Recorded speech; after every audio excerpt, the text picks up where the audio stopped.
आगे बढ़ेंगे और खबर शामिल कर लेंगे भक्कर से। हमारे city bureau chief Rizwan Aulakh की रिपोर्ट के मुताबिक जहां पर ज़िलाई कमेटी का एक इजलास मुनक्किद किया गया।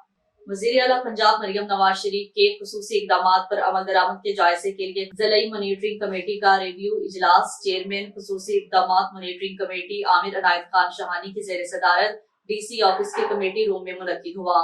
इस मौका पर मेंबर खुसूसी इक़दामात मॉनिटरिंग कमेटी अहमद नवाज खान नवानी भी मौजूद थे। इस मौका पर deputy commissioner doctor Noor Muhammad Awan की सरबराही में मुतल्लिका निगहबान रमजान पैकेज की अवाम नाज के घरों की दहलीज पर तकसीम, सुथरा पंजाब प्रोग्राम पर अमल दरामद, जिला में नाजायज तजावुज़ात के खिलाफ जारी ऑपरेशन, शजरकारी मुहिम, हेल्थ सर्विसेज, ज़राअत, वैल्यू स्टॉक और सर्विसेज, स्ट्रीट लाइट्स की बहाली और वॉल चौकिंग के खात्मे के हवाले से मॉनिटरिंग कमेटी को मुफस्सिल ब्रीफिंग किया। इजलास से चेयरमैन कमेटी आमिर अनायत खान शहानी ने गुफ्तगू करते हुए कहा है, वज़ीर आला पंजाब के VN के मुताबिक जिला भर में अवाम नास की बेहतरी के लिए उठाए जाने वाले इक़दामात पर 100% अमल दरामद यकीनी बनाना मॉनिटरिंग कमेटी की अव्वलीन तरजीह है।